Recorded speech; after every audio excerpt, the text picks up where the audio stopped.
प्रेम से बोलिए संतोषी माता की जय। संतोषी माता की व्रत कथा आज आप सुनने वाले हैं। तो एक गांव में एक बुढ़िया रहती थी जिनके 7 बेटे थे।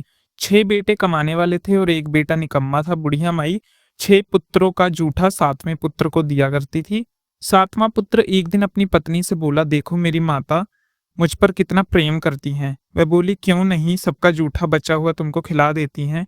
तब वह बोला, जब तक आंखों से ना देखूं मान नहीं सकता। पत्नी ने हंसकर कहा, देख लोगे तब तो मानोगे। फिर कुछ दिन के बाद एक बड़ा त्योहार आया। घर में 7 तरह के भोजन और चूरमे के लड्डू बने। वह पत्नी की बात को जांचने के लिए सिर दर्द का बहाना बनाकर पतला कपड़ा ओढ़कर रसोई में जाकर सो गया और कपड़ों में से सब देखता रहा। 6 भाई भोजन करने आए। उसने देखा माँ ने उनके लिए सुंदर सुंदर आसन बिछाए, 7 तरह की रसोइयां परोसी और आग्रह कर उन्हें भोजन कराती रही। वह चुपचाप देखता रहा। 6 भाई भोजन करके उठ गए। तब माँ ने 5 लियों में से लड्डुओं के टुकड़े को उठाया और एक लड्डू बनाया। जूठन साफ करके माँ ने उससे पुकारा, उठ बेटा उठ, तेरे भाइयों ने भोजन कर लिया है, तू भी उठकर भोजन कर ले। तब उसने कहा, माँ मुझे भोजन नहीं करना, मैं परदेश जा रहा हूँ। माता ने कहा, कहाँ, कल जाना हो तो आज ही चले जा। वह बोला, हाँ हाँ आज ही जा रहा हूँ। ऐसा कहकर वह घर से निकल गया। चलते समय उसने पत्नी की याद आई। वह गौशाला में कंडे थाप रही थी। तब वह वहां जाकर बोला, सुनो मेरे पास तो कुछ नहीं है, ये अंगूठी है, ये ले लो और अपनी कोई निशानी मुझे भी दे दो। पत्नी बोली, मेरे पास क्या है, ये गोबर भरा हाथ है। ऐसा कहकर उसकी पत्नी ने पीठ पर गोबर के हाथ की थाप मार दी। तब वह चल पड़ा। चलते चलते दूर देश में पहुंच गया। वहां एक साहूकार की दुकान थी। वहां जाकर सेठ को बोला, सेठ जी मुझे नौकरी पर रख लो। साहूकार को नौकरी की सख्त जरूरत थी। साहूकार ने कहा, काम देखकर तनख्वाह मिलेगी। उसने कहा, सेठ जी जैसा आप ठीक समझे। अब उसने साहूकार के यहाँ नौकरी मिल गई। अब वह वहां दिन रात मेहनत से काम करने लगा। कुछ दिनों में दुकान का लेन देन, हिसाब किताब, ग्राहकों को माल बेचने का सारा काम लगा। साहूकार के 7-8 नौकर थे। वह सब चक्कर खाने लगे, लेकिन उसे अपनी लगन, परिश्रम और ईमानदारी सभी को पीछे छोड़ दिया। और फिर उसने अपने किए का फल भी मिला। सेठ ने उसका काम देखा और 3 महीने में उसे मुनाफे में साझेदार बना लिया। परिश्रम करते करते 12 वर्षों में ही वह नगर का नामी सेठ बन गया और सेठ अपना सारा कारोबार उस पर छोड़कर बाहर चला गया। इधर घर पर उसकी पत्नी पर क्या बीती वह सुनिए। सास ससुर उसे अब दुख देने लगे। गृहस्थी का सारा काम करवाकर उसे लकड़ी लेने जंगल में भेजा करते थे। इस बीच घर की रोटियों के आटे से जो भूसी निकलती थी उसकी रोटी बनाकर रख दी जाती थी और फूटे नारियल की नरेली में पानी दिया जाता था। इस तरह उसके दिन बीतते रहे। एक दिन जब वह जंगल में लकड़ी लेने जा रही थी तो उस समय बहुत सी स्त्रियां संतोषी माता का व्रत करती दिखाई दी। वह वहां खड़ी होकर पूछने लगी, बहनों ये तुम किस देवी या देवता का व्रत कर रही हो? उनके ऐसा पूछने पर उन्होंने बताया कि हम संतोषी माता का व्रत पूजन कर रहे हैं। उसने पूछा, इसको करने से क्या फल मिलता है? इस व्रत करने की क्या विधि है? यदि तुम मुझे इस व्रत का विधान मुझे समझाकर कहोगी तो मुझ पर तुम्हारा बहुत एहसान मानूंगी। उनमें से एक स्त्री बोली, सुनो ये संतोषी माता का व्रत है। इसको करने से निर्धनता और दरिद्रता का नाश हो जाता है। माँ लक्ष्मी आती है, मन की चिंताएं दूर होती हैं, मन को प्रसन्नता और शांति मिलती है। नीपी को पुत्र मिलता है, पति बाहर गया हो तो वह शीघ्र लौट आता है। कुंवारी कन्याओं को मनपसंद वर मिलता है, चलता मुकदमा खत्म हो जाता है और कलह कलेश की स्थिति तो मुख शांत हो जाती है। घर में धन जमा होने लग जाता है, धन जायदाद का लाभ होता है और भी कुछ भी मानो हो तो वो कामना संतोषी माता की कृपा से पूरी हो जाती है। इसमें संदेह नहीं है। तब वह पूछने लगी, ये व्रत कैसे किया जाता है, ये भी बताओ तो बड़ी कृपा होगी। वह स्त्री कहने लगी, बहन बिना परेशानी, श्रद्धा और प्रेम से जितना भी बन सके प्रसाद लेना। 5.25 पैसे से 5.25 आने या फिर इससे ज्यादा शक्ति और भक्ति के अनुसार गुड़ और चना लेना। हर शुक्रवार को निराहार रहकर कथा सुनना। इसके बीच में क्रम टूटना नहीं चाहिए। लगातार नियमों का पालन करना। सुनने वाला कोई ना मिले तो घी का दीपक जलाकर उसके आगे जल से भरा हुआ पात्र रखकर कथा कहना, परंतु नियम नहीं टूटना चाहिए। जब तक कार्य सिद्ध ना हो नियम पालन करना और कार्य सिद्ध हो जाने पर व्रत का उद्यापन करना। 3 मास में ही माता पूरा फल प्रदान करती है। यदि किसी के ग्रह खोटे हों तब वह माता 1 वर्ष में अवश्य उनको अनुकूल करती है। कार्य सिद्ध होने पर ही उद्यापन करना चाहिए, बीच में नहीं उद्यापन करना चाहिए।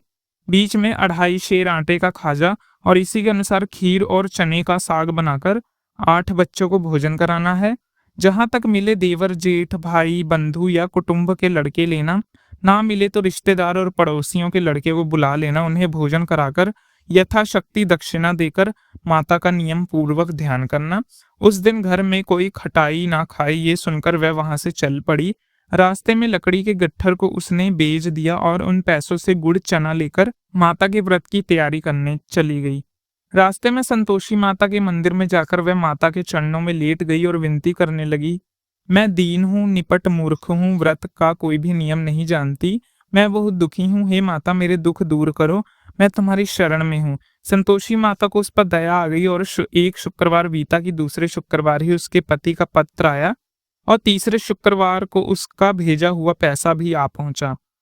अब तो ये देखकर जेठानी मुंह से कोड़ने लगी, इतने दिनों बाद पैसा आया, इसमें से क्या ही बढ़ाई है। लड़के ताने देने लगे, काफी के पास तो पत्र आने लगे, रुपए आने लगे, अब तो काकी की खूब खातिर बढ़ेगी और अब तो काकी बुलाना भी नहीं चाहेगी हमको। बेचारी सरलता से कहती कि भैया पत्र आए, रुपया आए तो हम सबके लिए ही अच्छा है। ऐसा कहकर आंखों में आंसू भरकर संतोषी माता के मंदिर में जाकर वह महामातेश्वरी के चरणों में गिरकर रोने लगी, कहने लगी, माँ मैंने तुमसे पैसा नहीं मांगा, मुझे पैसे से क्या काम, मुझे तो सुहाग से काम है।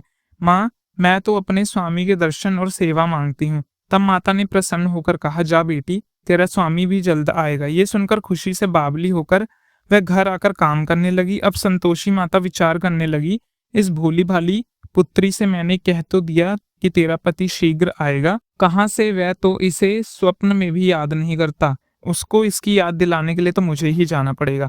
संतोषी माता ने इस बुढ़िया के बेटे को स्वप्न में समझाया, पुत्र तेरी पत्नी बहुत कष्ट उठा रही है। तब वह बोला, माँ ये तो मुझे भी पता है, लेकिन क्या करूं, वहां कैसे जाऊं, परदेश की बात है, लेन देन का सारा हिसाब किताब है और कोई जाने का रास्ता भी नजर नहीं आता, आप ही कोई राह दिखाइए, मैं कैसे जाऊं। तब संतोषी माता कहने लगी, सवेरे नहा धोकर संतोषी माता का नाम लेके घी का दीपक जलाकर दंडवत कर और दुकान पर जाकर बैठना। देखते देखते तेरा लेन देन सब चुक जाएगा और जमा माल बिक जाएगा। सांझ होते होते धन का ढेर लग जाएगा और अगले दिन सुबह जल्दी उठना और अपने मित्र परिचितों में स्वप्न में माता द्वारा कही गई बात कहकर और कथा सुनाना। उसकी बात सुनकर उसकी खिल्ली उड़ाने लगे। सब लोग उसकी बात सुनकर उसकी खिल्ली उड़ाने लगे, कहने लगे, कभी भी सपने की बात सच नहीं होती क्या। लेकिन उनमें एक बूढ़ा व्यक्ति बहुत समझदार था। वह बोला, देखो भाई मेरी बात मानो, इस तरह सच या झूठ कहने के बदले देवता ने जैसे कहा है वैसे ही करना, तेरा क्या जाता है। अब बूढ़े व्यक्ति की बात मानकर नहा धोकर उसने संतोषी माता को प्रणाम किया, फिर घी का दीपक जलाकर दुकान पर जा बैठा और जैसे संतोषी माता ने कहा उसी अनुसार शाम तक धन का ढेर लग गया और वह हैरान हो गया। मन में संतोषी माता का नाम लेकर प्रसन्न होकर घर जाने के लिए गहने, कपड़े और सामान खरीदने लगा। काम से निपटकर वह घर को रवाना हुआ। उधर उसकी पत्नी जंगल में लकड़ियां लेने गई थी। लौटते समय थक जाने के कारण वह संतोषी माता के मंदिर में विश्राम करने के लिए बैठ गई। उसका रोज रुकने का स्थान था। तब धूल उड़ती देखकर उसकी माता ने पूछा, हे माते ये धूल कैसी उड़ रही है। संतोषी माता ने कहा, पुत्री ये देख तेरा पति आ रहा है, अब तू ऐसा कर, लकड़ियों के 3 बोझ बनाकर नदी के किनारे रख, दूसरा मेरे मंदिर पर और तीसरा सिर पर रख। तेरे पति को लकड़ी का गट्ठर देखकर मोह पैदा होगी, ये वहां पर रुकेगा, नाश्ता पानी करके माँ से मिलने जाएगा, तो लकड़ी का गट्ठर उठाकर जाना और बीच चौक पे गट्ठर डालकर 3 आवाजें और जोर से लगाना, लो सासू जी लकड़ी का गट्ठर लो, भूसी की रोटी दो, नारियल की खोपड़ी में पानी दो, आज कौन मेहमान आया है। संतोषी माता की बात सुनकर वह है बहुत अच्छा माँ कहकर प्रसन्न मन से लकड़ियों की 3 गट्ठर बनाकर लाई। एक नदी के तट पर, दूसरा मंदिर में और दूसरा अपने सिर पर रख। मुसाफिरों वहां आ पहुंची। सूखी लकड़ी देखकर उसको इच्छा हुई कि अब यहाँ विश्राम कर ले, भोजन बनाकर खा पीकर फिर गांव को चले। इस प्रकार भोजन करके विश्राम कर वे अपने गांव को आ गई। उसी समय बहू सिर पर लकड़ी का गट्ठर लिए आई। उसने गट्ठर को आंगन में डाला, जोर से 3 बार आवाज लगाई, लो सासू जी लकड़ी का गट्ठर लो, भूसी की रोटी दो, नारियल के खोपरे में पानी दो, आज कौन मेहमान आया है। ये सुनकर सास ने अपने दिए हुए कष्टों को भुलाने के लिए कहा, बहू तू ऐसा क्यों कह रही है, तेरा पति तो आ ही गया है, आ बैठ मीठा भात खाकर कपड़े गहने पहन। पत्नी की आवाज सुनकर उसका पति बाहर आया। फिर उसने हाथ में पहनी अंगूठी देखकर उसकी दशा देखकर वह व्याकुल हो उठा। उनसे माँ से पूछा, माँ ये कौन है? माँ बोली, बेटी ये तेरी पत्नी है। आज 12 वर्ष हो गए, जब तू गया था तब वह सारे गांव में जानवर की तरह भटकती फिरती है, काम काज कुछ करती नहीं, 4 समय आकर खाती है। अब मुझे देख भूसी की रोटी और नारियल के खोपड़ी में पानी मांगती है। तब वह बोली, माँ मैंने इसे भी देखा है और तुम्हें भी, दूसरे घर की चाबी दो, मैं उसमें रहूंगा। माँ ने कहा, ठीक है बेटा, जैसी तेरी मर्जी। ऐसा कहकर माँ ने चाबी का गुच्छा बेटे के सामने रख दिया। उसने दूसरा घर खोलकर सारा सामान जमाया। एक ही दिन में वहां राजा के महल जैसा ठाट पाट हो गया। अब क्या था, वह सुख भोगने लगी। अगला शुक्रवार उसके पति से कहा कि सुनो, मुझे संतोषी माता का उद्यापन करना है। पति बोला, बहुत अच्छा है, खुशी से कर लो। अब वह उद्यापन की तैयारी करने लगी। जेठ के लड़कों को भोजन के लिए कहने लगी। उन्हें मंजूर किया, परंतु पीछे से जेठानी ने अपने बच्चों को सिखलाया, देखो रे, भोजन के समय सब लोग खटाई मांगना, जिससे उसका उद्यापन पूरा ना हो। वह लड़के भोजन करने आए, खीर पेट भरकर खाई, लेकिन माँ की बात याद आते ही कहने लगे, चाची अब हमें खटाई खाने को दो, खीर खाना अब हमें बिल्कुल अच्छा नहीं लगता। लड़के उठ खड़े हुए और बोले, पैसा लाओ। भोली भाली बहू कुछ भी नहीं जानती थी। उसने उन लड़कों को पैसे दे दिए। लड़कों ने बाजार जाकर उन पैसों से इमली खरीदी और खाई।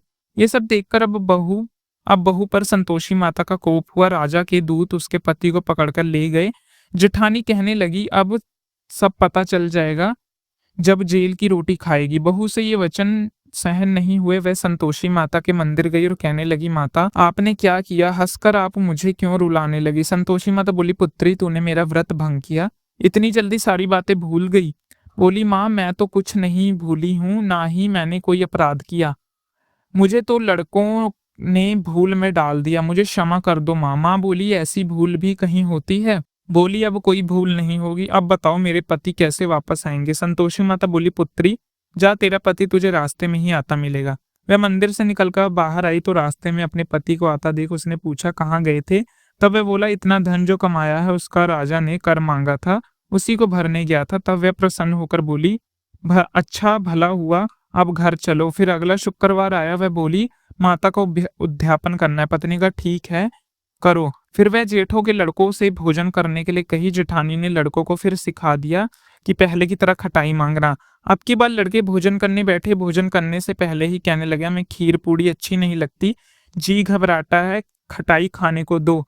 वह बोली, खटाई तो नहीं है, जो मिलेगा खाना है तो खाओ। उनको उठकर चले जाने पर उन्हें ब्राह्मणों के लड़के बुलाकर उन्हें भोजन करवा दिया, दक्षिणा दी और एक एक फल दिया, जिससे संतोषी माता प्रसन्न हो गई। माता की कृपा से 9 माह बाद उनको चंद्रमा के समान एक सुंदर पुत्र प्राप्त हुआ। पुत्र को लेकर वह हर दिन संतोषी माता के मंदिर जाने लगी। माँ ने सोचा, ये रोज आती है, आज क्यों ना मैं इसके घर चली जाऊं, इसका आश्रय देखूं। तो उसी समय वह कैसे रहती, कहाँ रहती, ये विचार कर माता ने भयानक रूप बनाया। गुड़ और चने से सूखा मुंह, ऊपर से मुंड के समान होठ, उसी पर मक्खियां भिन भिना रही थी। दहलीज पर पैर रखते ही उसकी सांस चिल्लाई, देखो रे, कोई चुड़ैल डाकनी चली आ रही है, जल्दी भगाओ, नहीं तो सबको खा जाएगी। बहू रोशन देन से देख रही थी। वह प्रसन्न हो उठी, आज मेरी माता मेरे घर आई है। ऐसा कहकर दूध पीते बच्चे को गोद से उतार दिया। ये सब देखकर सास क्रोध में बोली, अरे देखो तो जरा, इस कितनी उतावली हो रही, कैसे उतावली होती जा रही है, जो बच्चे को ही पटक दिया। इतना ही है, माँ के प्रताप से जहां देखो वहां लड़के ही लड़के नजर आने लगे। बोली, माँ जी मैं जिनका व्रत करती हूँ ये संतोषी माता है। ऐसा कहकर उनके झट से घर के सारे किवाड़ खोल दिए। सबने फिर तो माता के चरण पकड़ लिए और विनती करके कहने लगी, माता हम मूर्ख हैं, अज्ञानी हैं, व्रत की विधि हम नहीं जानते, आपका व्रत भंग कर हमें बड़ा अपराध किया है। माते आप हमारे सभी अपराधों को क्षमा करें। इस तरह बार बार कहने पर संतोषी माता प्रसन्न हो गई। इसके बाद उसकी सास कहने लगी, हे संतोषी माता, आपने बहू को जैसा फल दिया वैसे सबको देना। ये कथा सुनने या पढ़ने से सभी के मनोरथ पूर्ण करना। तो प्रेम से बोलिए संतोषी माता की जय। तो वीडियो यदि आपको अच्छी लगी हो तो कमेंट बॉक्स में संतोषी माता की जय अवश्य लिखें और हमारे चैनल व्रत साधना को अवश्य सब्सक्राइब करें, ताकि आने वाली ऐसे ही ज्ञानवर्धक व्रत कथाओं की वीडियो की नोटिफिकेशन सबसे पहले आप तक पहुंच सके। जय संतोषी माता।